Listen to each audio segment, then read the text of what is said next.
This is Face the Music, an E.L.O. song-by-song podcast. Episode... well, it was never officially released, so I guess there isn't an episode number.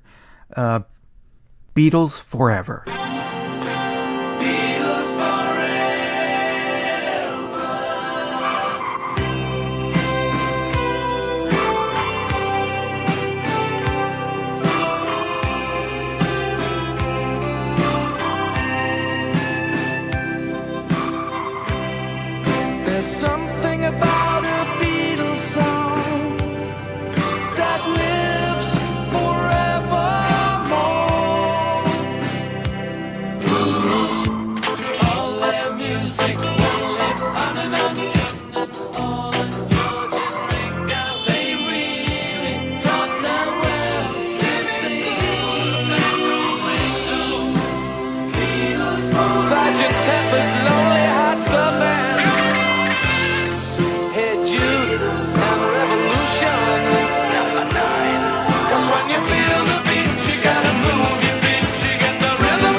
What's that song all about? Beatles Forever was recorded in 1983 for the Secret Messages album, but despite box sets, Secret Messages special editions, and a double disc release in 2018, it's the only track from the album that has never been released.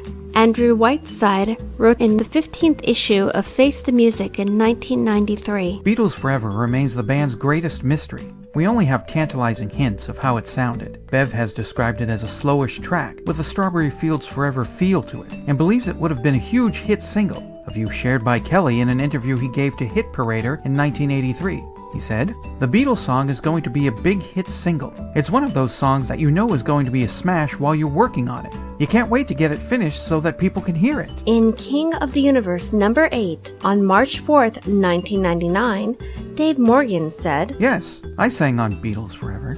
I remember it, but it was one of many songs we worked on. I thought it was a daring thing for Jeff to do. I was doing a John Lennon takeoff on it.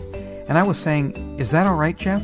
Shall I do this? That's the way it went. It was a Beatles takeoff, as well as being called Beatles Forever. I guess at the end of the day, Jeff probably didn't put it out because it didn't work the way he wanted to. I don't know if Jeff's rubbed my bit off or what." On the June 6th, 2001 episode of Rockline, Jeff Lynne said, "It's just one I'd rather keep in the cupboard. It's because it's so fawning, you know, it's so over the top, you know. Maybe one day it will come out, but I'd like to sort of redo it maybe or something." In the January 2013 issue of Goldmine magazine, Jeff said, "I doubt Beatles Forever will ever come out. It's a bit sycophantic. I wrote it as just a bit of fun. I had a song that I'd done, and I called it Beatles Forever as a working title, and started to think what it would be about. It could be about their great harmony and beat. And so, I built this song out of it. And it was quite good, but it's kind of a bit too reverential. It's like, alright, we get it. You like the Beatles. They were just like four boys. I really like them. They were good. They're real great guys." I'm Eric Paul Johnson. And I'm Eric Winsenson. And I'm going to channel my journalism training here and start this off with a really stupid generic pun. E.L.O.'s long and winding road comes to an end here. No, wait. Try that again. Face the Music, an Electric Light Orchestra's song-by-song podcast, comes to an end to its long and winding road.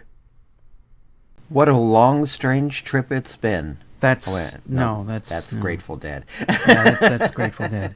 No. Yeah. Now, the only thing to make that even more generic and get me a gig at any TV station is if we could somehow link this to space exploration and say, we boldly went where no man has gone before. Anyways, Beatles Forever. I first found out about this song in the liner notes book that came with Afterglow. And my reaction was, wait, what? Secret Messages was supposed to be a double album? Oh wow, look at all these songs that weren't on there. And then I see Beatles Forever is in the book. It's not in the track listing of the box set. And I was like, wow, Beatles Forever? Oh my god, I would have loved to have heard this. Early 80s ELO paying oral homage, take that as you will, to the Beatles. That's going to sound great. I love early 80s ELO. Jeff Lynne loves the Beatles. This song is going to be nothing but stone cold awesome. I would love to hear it. Oh, man, I hope someday it comes out. Because I'm just picturing something bouncy and fun like Rock and Roll is King, but not rockabilly, more Jeff Lynne weaving his magic of putting together early Beatles, 64, 65 Beatles, mixing it in with Sgt. Pepper's Magical Mystery Tour era kind of Beatles, Revolver, kind of putting that whole 62 to 1970 Beatles music, mixing it all together into one great song. I love the idea of E.L.O. themselves playing little snippets of Beatles songs, because this was before sampling ever happened, where you just lifted it straight from the record. Bands actually played little snippets of songs they wanted to, like Don't Call Us, We'll Call You lifts from I Feel Fine. Listen up, people. Here's a snippet for Jill. Don't call us.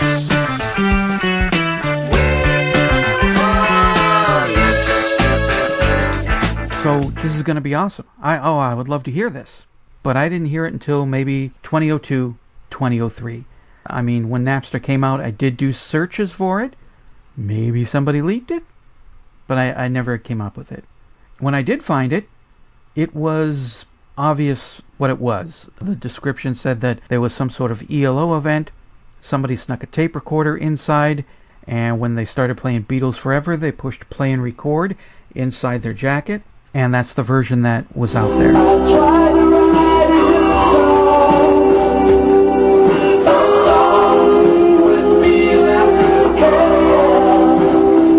And I heard it, and I was... Really?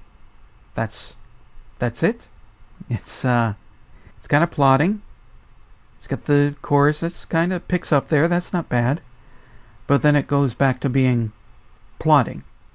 So this was not the musical event I had hoped for, or the sound that I had pictured in my head. It's okay, but it really didn't do much for me.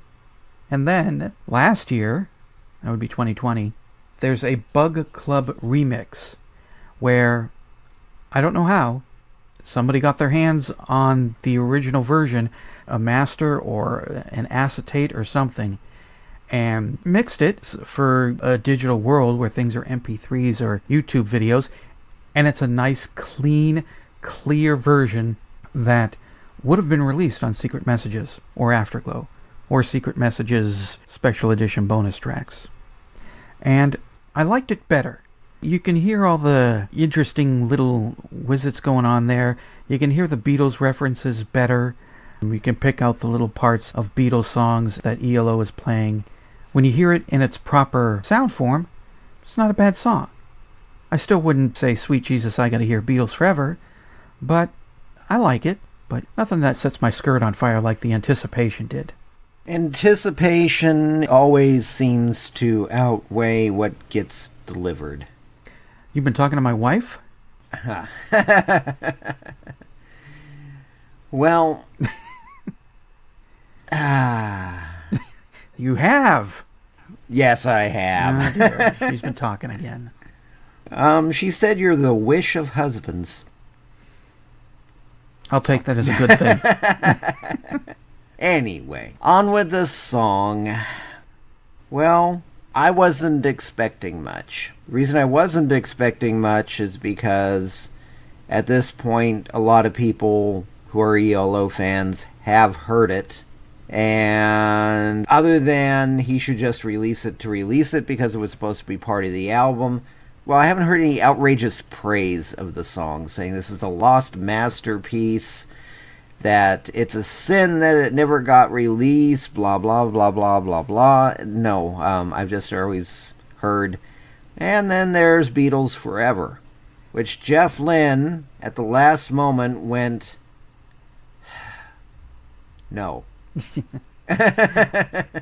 This was not a corporate decision to remove the song. This was not one of those things where some A&R man came in and said, no, this is not going to be a hit. In fact, everybody seemed to think it was going to be a hit.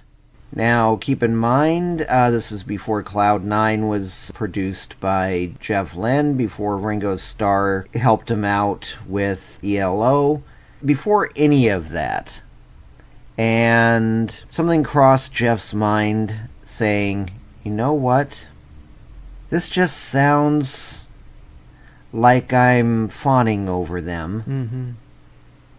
And you know what? Jeff was 100% right. Yeah. This is definitely not the best written song from the Secret Messages time. I mean, at first I was thinking, is this just going to be an instrumental where he's saying Beatles Forever? That'd be nice. Mainly instrumental, and then comes in Beatles Forever, Beatles Forever. Actually, that probably wouldn't have been too bad, but the lyrics are mostly just Beatles songs and talking about how much he likes the Beatles. It sounds like there's some work done on the actual music. Music sounds great. It's obviously Secret Messages E.L.O. The music sounds great. I still have some of the complaints about where it sounds like different songs were jammed together a bit. But other than that, it just seems like the music was there. He wanted to do a tribute to the Beatles. And at the last moment went, okay, I'll just throw their song titles together. And at the last moment, he listened to it again and said, do I really want people to hear this? Yeah. Which, he made the right decision pulling this thing from the album. He should have released it on Afterglow, because then people probably wouldn't even think about it anymore. Yeah. Tell you the truth. If it was actually released on Afterglow, people would have heard it, went, okay, that's Beatles Forever. Nice to have it, finally, but, see why he left it off. Yeah. And then the double album version that came out of Secret Messages, honestly, because this was all Jeff's choice and a last-minute choice, I'm quite sure that that double album would have come out originally without Beatles Forever on it. Yeah, I think Jeff made the right call, because this song makes it look like Jeff Lynne is a 12-year-old girl listening to Beatle records, laying on her stomach in her bedroom. There's pictures of the Beatles tacked up all over the walls, kicking her feet up in the air while she's writing in her journal about how wonderful the Beatles are. Oh, they're so dreamy. And then Jeff falls back into his bed, hugging their album covers and just... and little hearts emitting from Jeff popping up in the air. That kind of thing. And when you're a 35-year-old man, I'm going to say even when you're a 16-year-old man, yeah, that kind of image that stirs up from this song, I don't think it's something that you're going to want to put out into the world. Ever. I think another reason why I probably didn't make the album is I think it sounds, certainly not in the tune of it or anything like else, but I guess of the style. It sounds close to Loser Gone Wild. Kind of goes along slow and kind of meandering there, and then all of a sudden things shift into a perkier, upbeat chorus, and then it's back to the slow gear instantly. Happily, we got the lost masterpiece off of this. By Afterglow, by the double album, we got Hello, My Old Friend. That was the lost one that everybody, I'm sure, was excited about when they finally got to hear that. Yeah, but Beatles Forever, I think the only reason anybody's really concerned about it at all is simply because it hasn't been officially released. At some point, if it gets officially released, everybody will go, there, okay. Here's my little conspiracy theory, and I'm just pulling this out of my nose, so there should be no credibility or believability added to it. But here's my little conspiracy theory that I've drummed up. For 20, 30 years, people have been pestering Jeff Lynne to release Beatles Forever. And he's like, no. Oh my God. Not that embarrassing piece of tripe. The only one that existed was that horrible recorded inside someone's coat pocket on a little tape recorder. But maybe he got tired of people pestering about that, but standing his ground, he's not going to release that. But maybe, since we got a nice, really clean copy, maybe he secretly slipped it to these guys. Like Jeff Lynne handed the master recording to somebody who handed it to somebody who handed it to somebody, so that the chain of distribution gets so watered down that nobody really knows where it leaked from, and eventually the Bug Club gets it, and that's how we get the clean version. In this way, Jeff Lynne doesn't officially release it, and maybe people will get off his back about putting it out. Or There were different acetates of Secret Messages, and I'm sure a couple of them had Beatles Forever on it, and somehow that acetate found its way into the Bug Club's hands. Yeah, I still think Jeff made 100% the right choice of leaving this off the album and leaving it unreleased. Yeah, I wonder how this would have affected his work with George Harrison and the Beatles. I mean, if George heard it, would he have been like, okay, maybe he's a little too into it? And then later on, would he have gotten the gig producing the Beatles if they had heard Beatles Forever and thought, he might be too much of a fanboy for us to work with? I'm sure they've all heard it, though. At this point, sure, but I mean before... I'm sure back then they heard it because people talk in the industry, and I'm sure they went, hey, we know you have a song called Beatles Forever. He probably just all of a sudden the blood drained from his face. Yeah, he probably said, yeah, I do. Can we get back to work on Free as a Bird now? Yeah.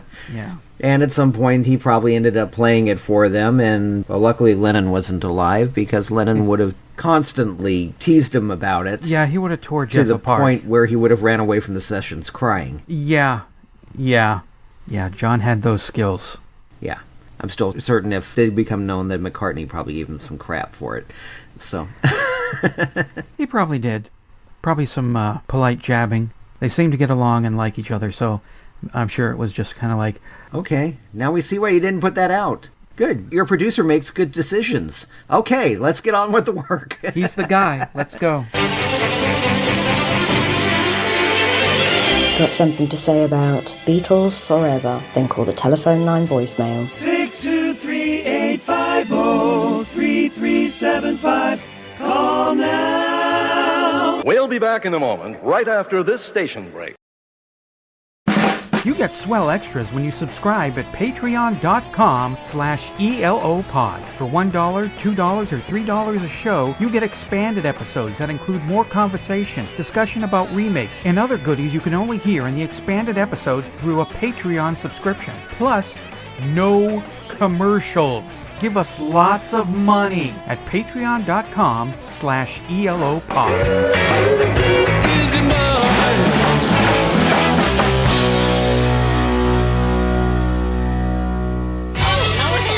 Back to this podcast. It's time for a great line from E.L.O. from this week's song. What's my line? There's something about a Beatles song.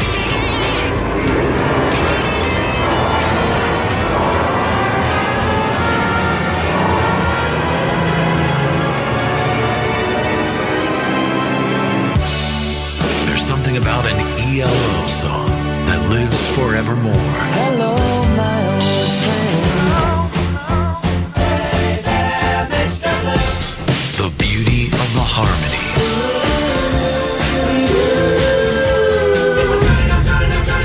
The sound of the orchestra. All their music will live on and on. Jeff and Roy, Ben, Richard, Kelly, Nick. E.L.O. Forever.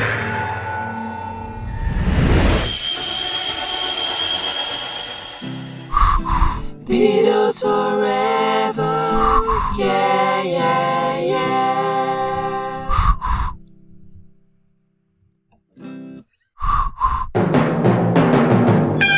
Good hello everybody, it's me, that Xanadu guy, Dono, and here's my take on Beatles Forever.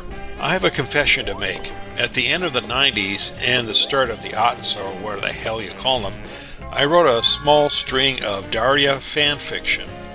I usually don't go that far into pop culture fandom, but this illegitimate sequel to MTV's Beavis and Butthead TV series hit my noggin hard enough to push me headfirst into multiple visits to unofficial bulletin boards, like the Paper Pusher, to meet other Daria fans, check unofficial series information on Daria's Outpost, and to this point, I boldly began to write Daria fan fiction.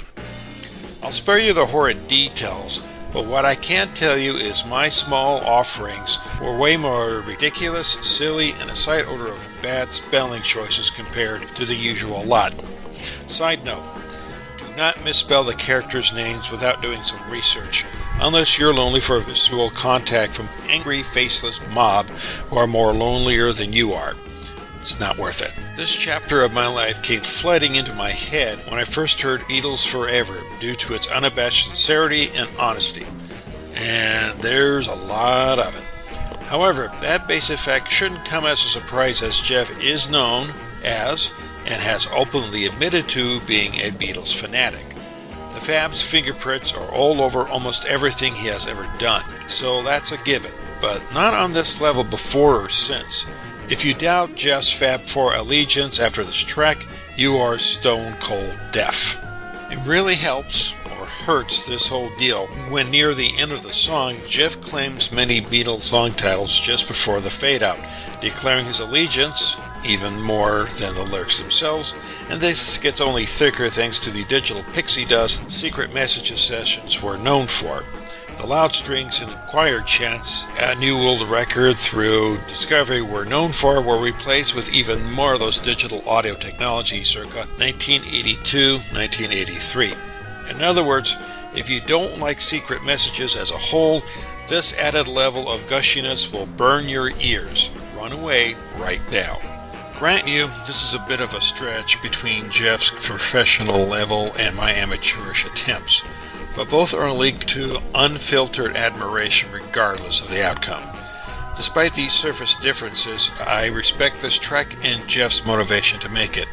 Sure, it verges into fanboy spasm, but damn it, the damage is done, and even though it has been left behind from other secret messages reissues, it has officially escaped to scare the intimidated who fear their inner fanboy or fangirl.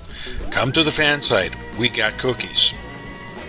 Oh, by the way, I still have my Dario watch, but I think I've said too much already.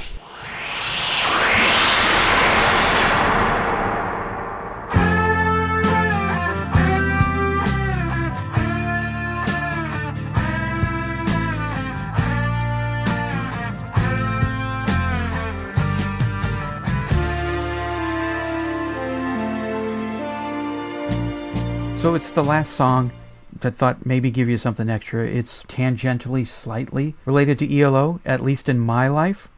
So we'll go into it here. When I looked up Beatles Forever on Napster in 2000, hoping that maybe a bootleg copy slipped out, up came this song Beatles Forever. So I downloaded it and I listened to it.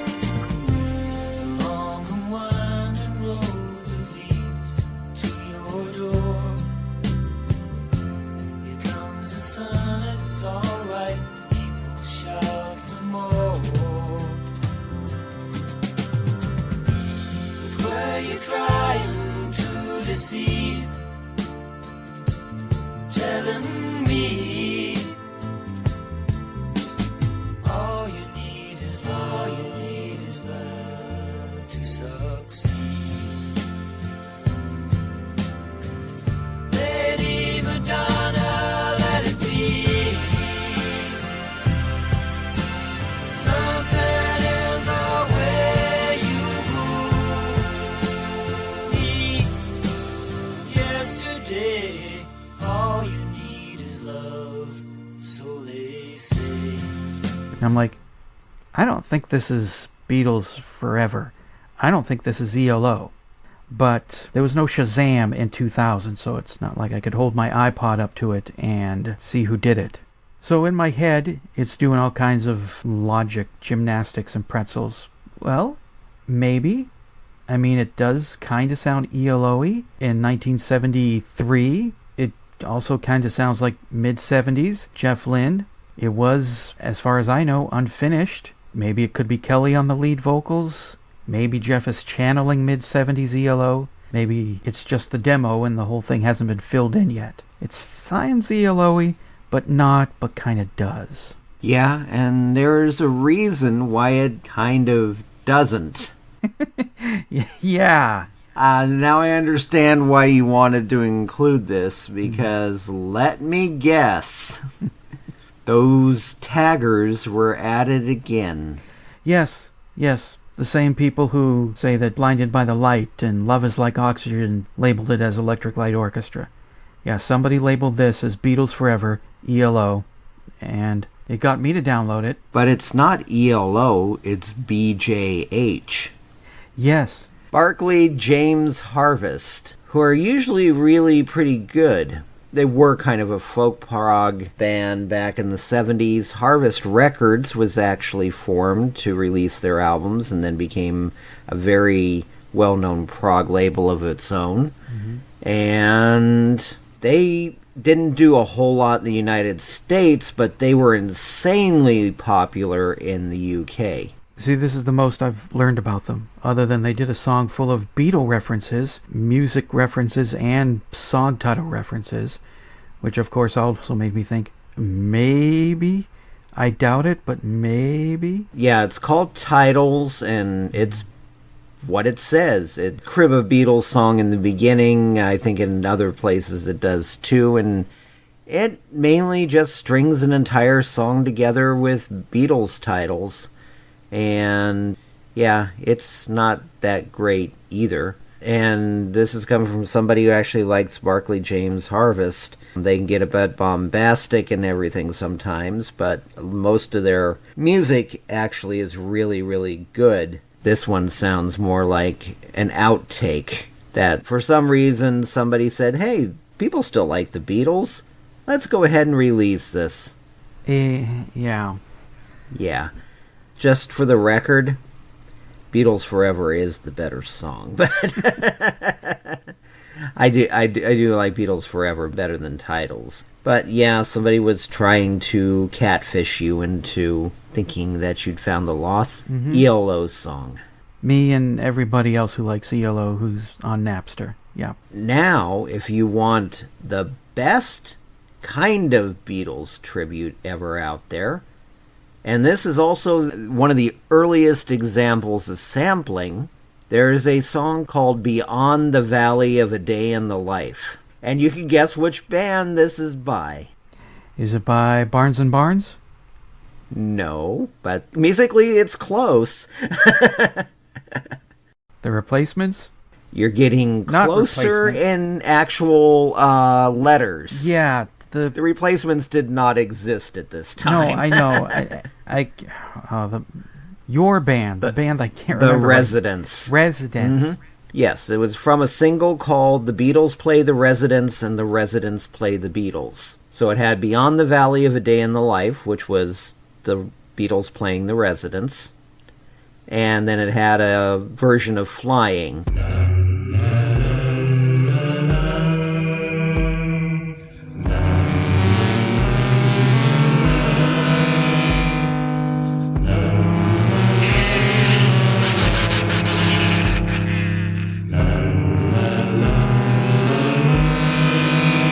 Which they chose because it's one of the few Beatles songs that credits all members as writers on it. That's right. And it's from Magical Mystery Tour, and they basically kind of redo that. But the Beatles one is basically actual Beatles songs. It starts with the ending of A Day in the Life, and then starts throwing together all these different Beatles songs and quotes by John Lennon and a whole bunch of other things that are just all thrown together on top of each other and mixed.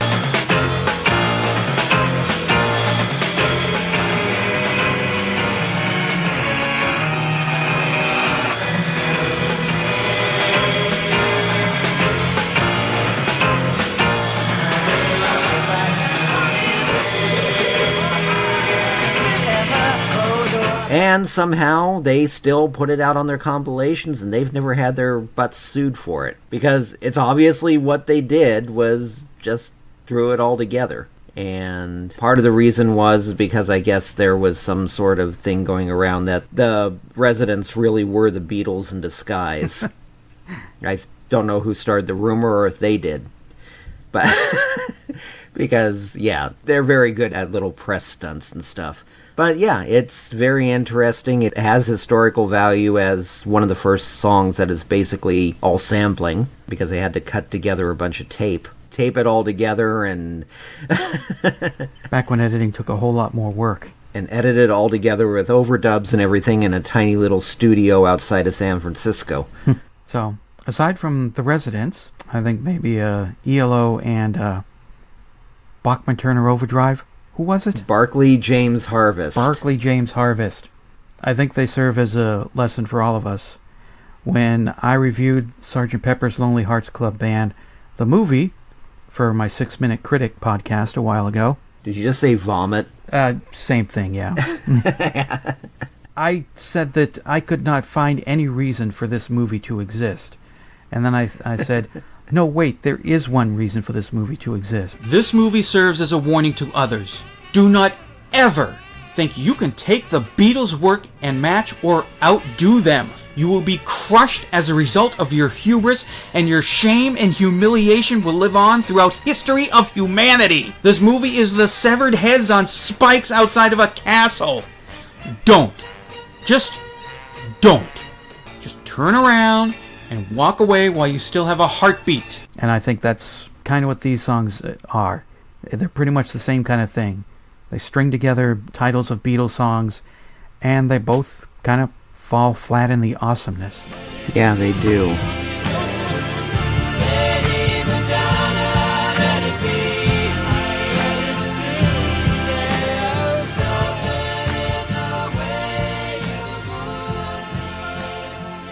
And here we are with a station break. A station break is the time we take to tell you your tune to WDGY Minneapolis, St. Paul.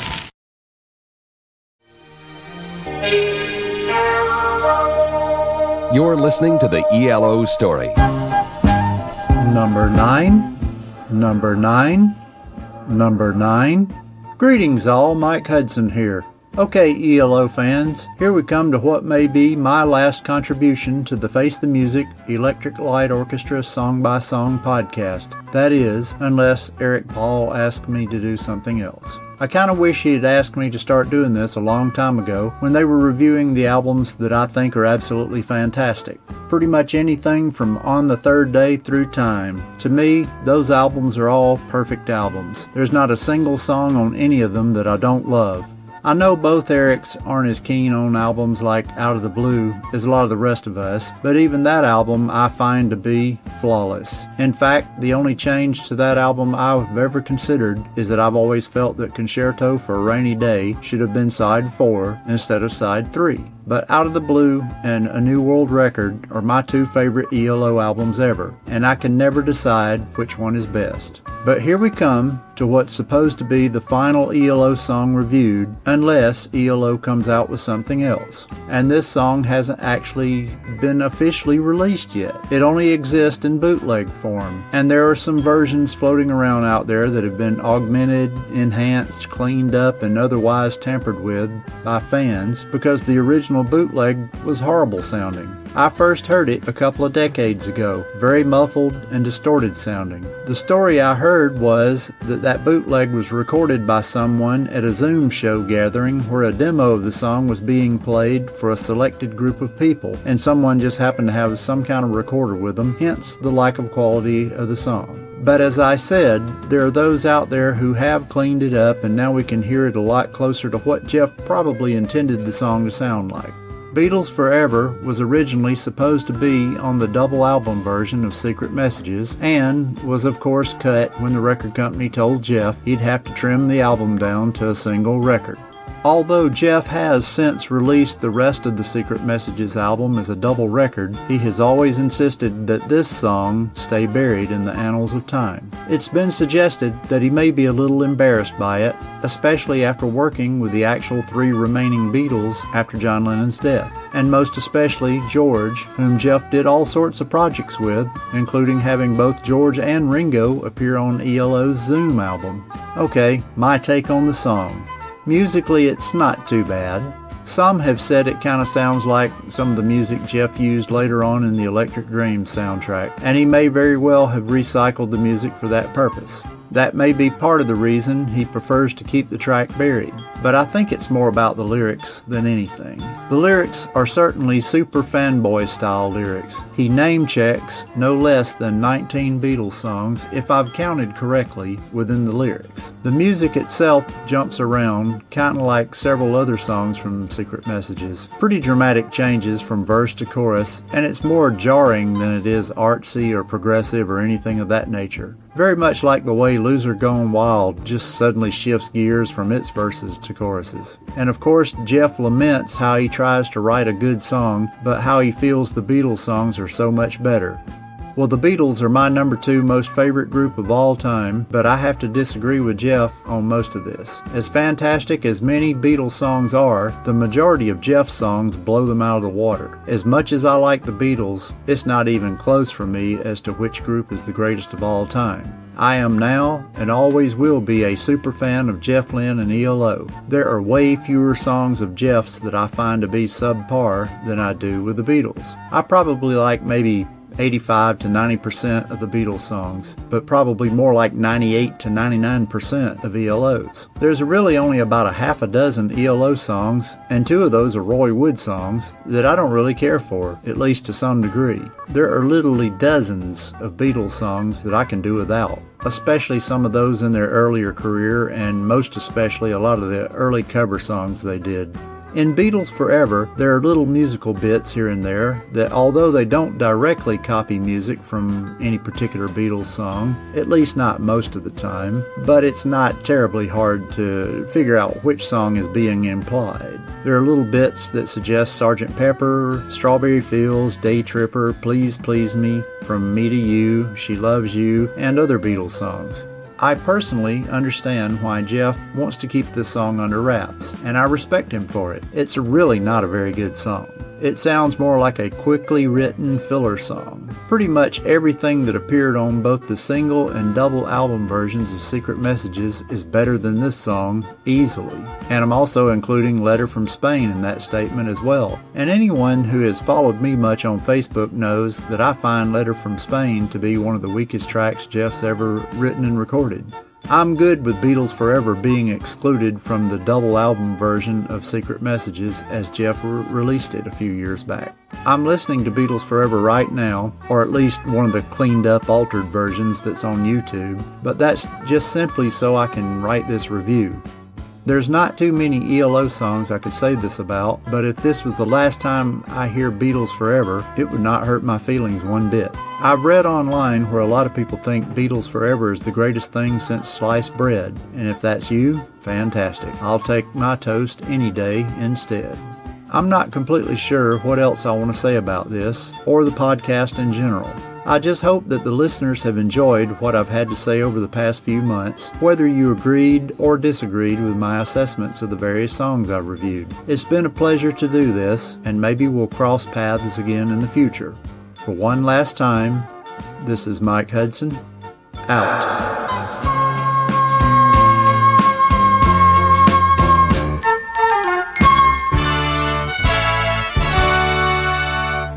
Great moments in Electric Light Orchestra history.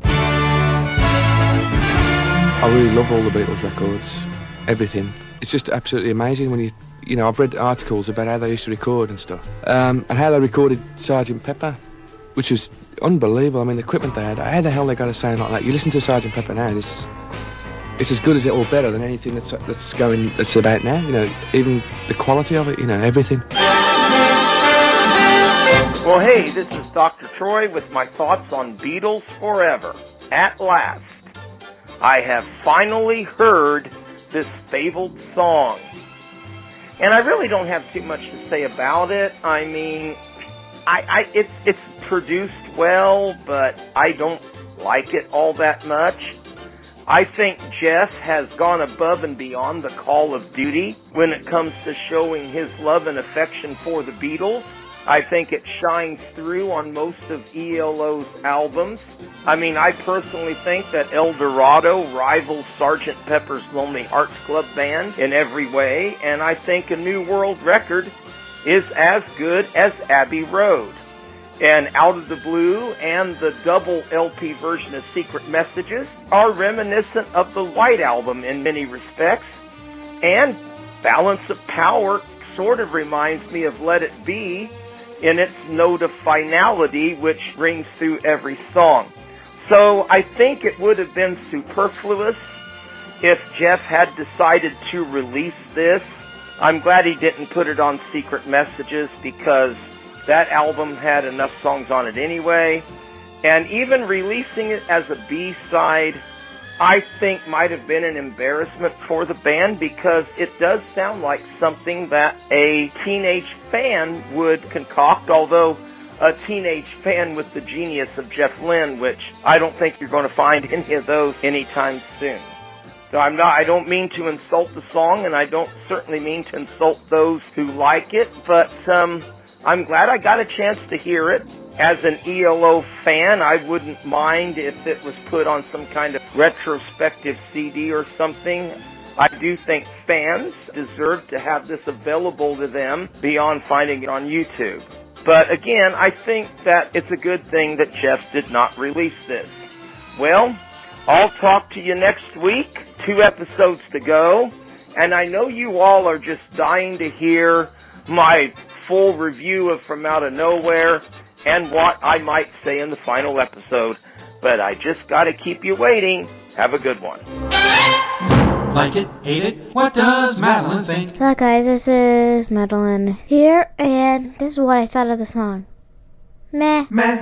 Face the Music, an Electric Light Orchestra song-by-song podcast, is a production of Radio Trolla Entertainment, Assorted Deli Meats Amalgamated. You can contact us by voicemail at 623-850-3375 or email us at eloftmpodcast@gmail.com. Keep up to date on the show by joining our Facebook group, and spread the word by sharing the link or giving us a quick rating on iTunes. You can financially support the podcast at patreon.com/ELOpod. Next week, From Out of Nowhere bonus tracks.